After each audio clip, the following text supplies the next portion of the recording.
And we're back here at High Stakes Trading. I'm your host, Dave Coper.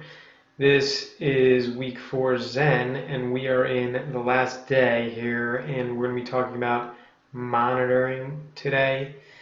And this is a pretty important subject. It comes a little self-awareness. And the big idea in these slides that I want you to grasp is that you shouldn't be comparing yourself to others necessarily. You want to compare yourself to your old self, right? You're looking for incremental change. So in this monitoring topic, we're going to be talking about the baseline, which I'm going to tell you exactly what it is, and then we're going to get into time frames and comparisons. This is a pretty short day, but I wanted to talk about monitoring for a little bit today. So we already covered a lot of these things, but this is just to reinforce it. So we track 4 key performance indicators that let us know it's basically a pulse on our accounts in the market.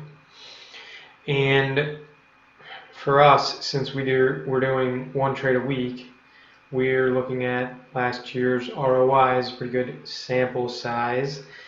And then we're looking at the win rate, hold time, reward to risk ratio.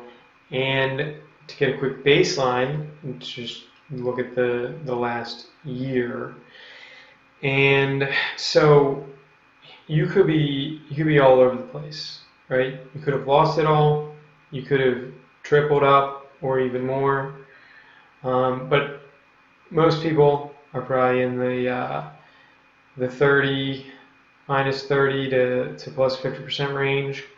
Okay, I did put a marker on here for minus 90%. 1 in 3 traders loses 90% or more in their lifetime. Okay, so that would be a catastrophic loss. Think about losing 90%, and then think there's a 1 in 3 chance that it could happen to you.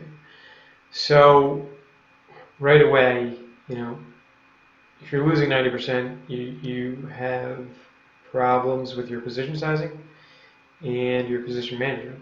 I can already know that those 2 areas you have not mastered yet, okay? And then you want to think of your desired return on investment that you want. And you can basically pull this out of the air, but I urge you to aim for slight improvements. Okay? If you lost 30% last year, aim for 5%. Aim for just positive amount. Okay? And so now we're moving on to time frames. Think about how often you want to trade and invest. Are you doing this daily, weekly, monthly, yearly? And then how often are you going to check up on these trades and investments? And how often are you going to compute returns on investments and actually monitor your performance? Right? You want to have set schedules for all of these things. Comparisons, don't expect to see return on investment right away after making tweaks. Okay? This is big because once you go with a certain plan and strategy, you need 30 to 50 trade points basically that show what to expect from the next 50 to 100 trades. If you have a good sample size like 50 trades, then you should feel pretty confident about those numbers. If you had a high return on investment in those 50 trades, you should be expecting a high return on investment in your next 50 trades. So hopefully this is making a little sense. And don't change the strategy. Don't change anything about the strategy. Once you set on a strategy, you're picking it because you think it will yield the best returns or whatever your greatest outcome is, right? So don't tweak it until you have enough data to reflect back on. And then you can extrapolate out return on investment using compound interest calculators. And we made a super friendly, super user-friendly compound interest calculator that we're going to share at the end of these slides, okay? So actually we're there.